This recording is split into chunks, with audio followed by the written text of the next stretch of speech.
The arena did not sound alive. It hummed, low and unsettled, like something waiting to go wrong. Lights hovered at half-bright, the crowd restless but quiet, conversations trailing off instead of rising. Commentary filled the gaps with cautious filler, voices steady but strained, as if they were stalling for time they did not want to reach. No one said it aloud, yet everyone sensed something was off. SmackDown had started, but the night refused to move forward. The camera drifted across faces expecting spectacle and finding none. A chant tried to start and died quickly, swallowed by uncertainty. Commentary wondered aloud if production issues were delaying a segment, then corrected themselves, then fell silent again. This was not anticipation, it was discomfort. The kind that presses against the chest without warning. The ring stood empty. No graphics, no music, no explanation. The crowd shifted, some standing, others sitting back down, confused by their own reactions. A single spotlight flickered near the entrance tunnel and went dark. Commentary asked if anyone backstage had confirmation of what was next. There was none. The pause stretched long enough to feel intentional, which somehow made it worse. Then the sound system crackled. Not music, not pyro. Just the low echo of footsteps amplified too loudly, uneven, unpolished. The camera cut too late, catching the silhouette already halfway onto the stage. No pose, no pause. Just a man walking forward with his head down, shoulders tight, hands clenched like he was bracing for impact. The crowd did not erupt. It froze. A ripple of recognition moved slower than it should have, followed by murmurs that refused to agree with each other. Commentary stumbled over names they were not prepared to say, then stopped entirely. The man lifted his head under the lights, eyes flat, expression unreadable, older somehow, heavier in ways the body does not show. Some people stood, others booed instinctively, then faltered. A few clapped before stopping, embarrassed by their own reflex. The silence returned, thicker now, split by scattered shouts that contradicted each other. The walk to the ring felt too long, each step echoing consequences that had not yet arrived. He entered the ring without acknowledgement. No turnbuckles, no gestures. He stood there while the camera closed in, forcing everyone to confront what they were seeing. Commentary finally spoke, voices low, unsure, admitting they did not know why this was happening or what it meant. The bell never rang. The moment did not resolve. It just sat there, heavy and unresolved, daring the audience to decide whether they wanted it to exist at all. The man did not speak at first. He stood in the center of the ring, breathing measured, eyes scanning faces that refused to settle into a single emotion. Commentary whispered questions instead of answers, wondering if this was sanctioned, planned, approved. The production truck stayed silent. The crowd waited, arms crossed, noise trapped in their throats.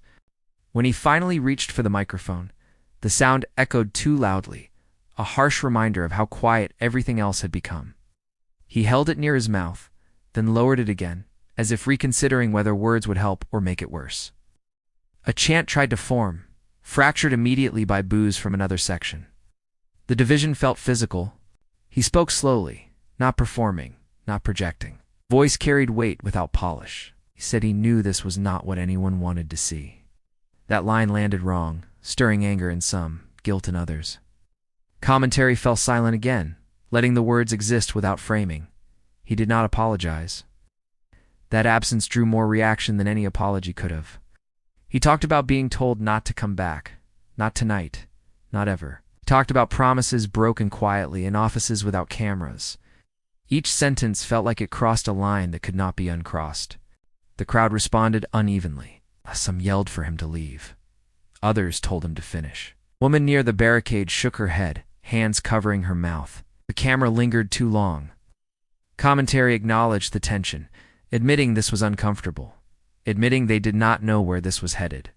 He said this was not about redemption, not about proving anything.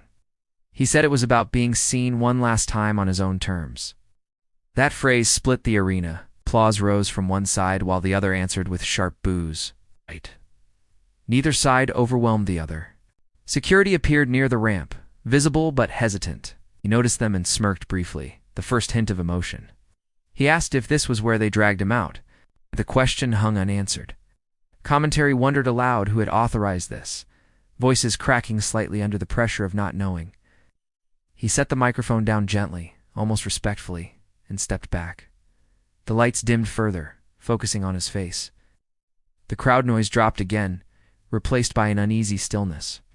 This was not climax, it was exposure. As he exited the ring, a fan reached out and touched his arm. He flinched. The reaction was small, but telling. Commentary noted it quietly, recognizing the humanity beneath the spectacle. The man walked up the ramp without looking back. The screen did not cut away.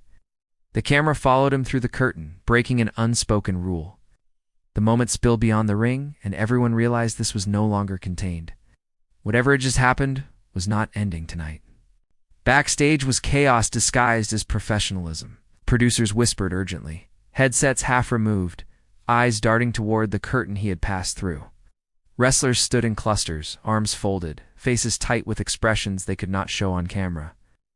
Commentary voices faded as the broadcast struggled to recalibrate, acknowledging only that something unprecedented had occurred. He walked through it all like a ghost. No one stopped him. No one greeted him either. A veteran talent muttered his name under their breath, not as praise, not as anger, but recognition laced with regret. He kept moving, jaw set, refusing eye contact. In the locker room, reactions split sharply. Some felt betrayed, believing old wounds had been reopened without consent. Others felt exposed, forced to confront truths they had buried for the sake of stability. A younger wrestler slammed a locker shut, saying this would overshadow everything they worked for tonight. Another quietly said maybe that was the point. Phones buzzed immediately. Media outlets pushed alerts faster than facts. Commentary monitors showed headlines forming before explanations existed. Executives gathered behind closed doors, voices raised just enough to leak tension through the walls. Damage control began without agreement on what the damage actually was. He sat alone in a small room, still migged, staring at his hands. The adrenaline had worn off, replaced by something heavier. A producer finally approached, voice careful, asking what he thought he was doing. He answered honestly. He said he was ending something that never stopped following him. Outside, the crowd filtered out in unsettled silence. Arguments broke out in the parking lot. Some defended the moment as necessary. Others called it irresponsible. Nobody called it entertaining. That absence mattered. Social feeds filled with clips stripped of context, reactions louder than the moment itself. Commentary teams from other shows speculated recklessly. The narrative fractured instantly, each version reflecting the bias of whoever told it. Family members watched from home, texts left unanswered. A child asked why people were yelling at the screen. No one knew how to explain it simply. Legacy conversations started before the night even ended. Words like damage and resurrection used interchangeably depending on the speaker. He left the building without escort. No music, no send-off, just a quiet walk into the night. Cameras caught the door closing behind him, a mundane sound that felt final. Inside, SmackDown continued, matches resuming with forced energy. Commentary tried to refocus, but the earlier weight lingered. The show moved on, but something fundamental had shifted. The moment refused to stay contained to one segment. It infected everything after it, a reminder that some returns do not seek forgiveness. They demand confrontation. The days that followed were louder than the moment itself. Statements were released and retracted, carefully worded to say nothing definitive. Commentary teams replayed the footage with restrained language, acknowledging discomfort without assigning blame. The company insisted protocols had been followed, though no one explained which ones. Locker room morale fractured. Some wrestlers felt safer knowing the truth could surface unfiltered. Others felt less secure, worried boundaries no longer held. Conversations grew guarded. Trust, once assumed, now required confirmation. Media pressure intensified.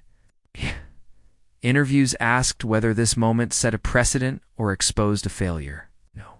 Answer satisfied everyone. Each response created new angles, new divisions. Silence was criticized as avoidance. Speaking was criticized as manipulation. He remained absent. That absence became its own statement. Speculation replaced facts, filling the void with motives he never claimed. Friends distanced themselves publicly while reaching out privately. Enemies did the opposite. Family life grew complicated. Privacy eroded under curiosity. Ordinary routines became tense negotiations with attention. The weight of the choice pressed harder away from the lights, where applause and boos could not dilute it. Commentary reflected cautiously on air, admitting the moment had changed how returns would be perceived, not as celebrations, but as reckonings. That shift unsettled audiences accustomed to closure. Internal meetings stretched late. Some argued the moment exposed necessary truths. Others warned it damaged credibility beyond repair. No consensus emerged, only acknowledgement that something irreversible had occurred. He watched from afar, alone, seeing himself dissected by people who did not know him.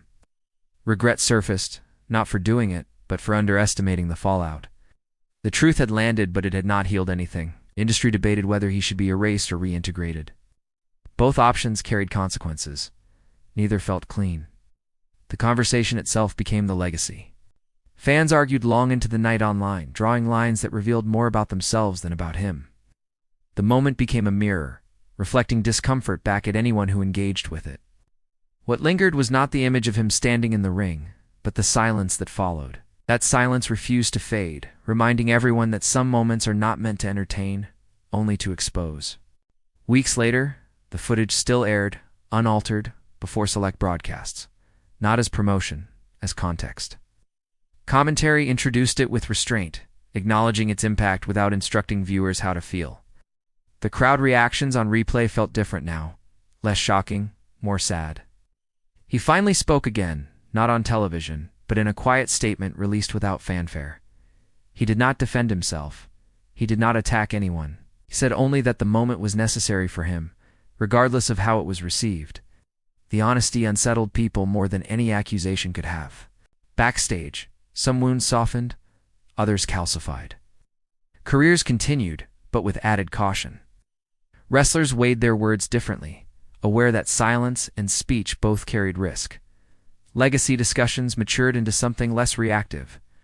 The moment was no longer about whether it should have happened, but about what it revealed, about systems that prefer comfort over confrontation, about audiences conditioned to cheer resolution instead of sit with discomfort.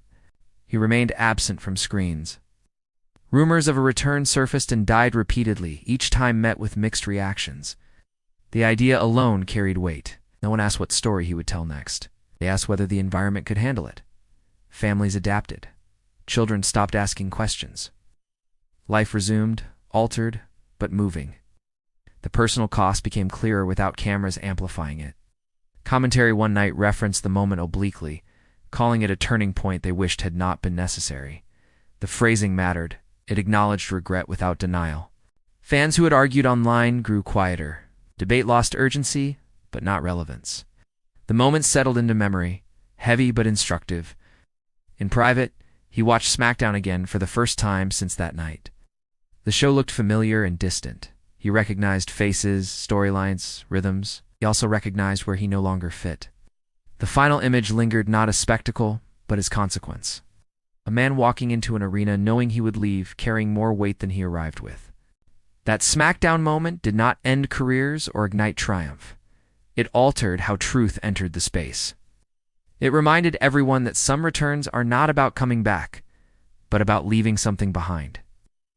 And the unresolved question remained quiet and human, asking whether the damage caused was the cost of honesty, or proof that some doors once opened should never have been touched.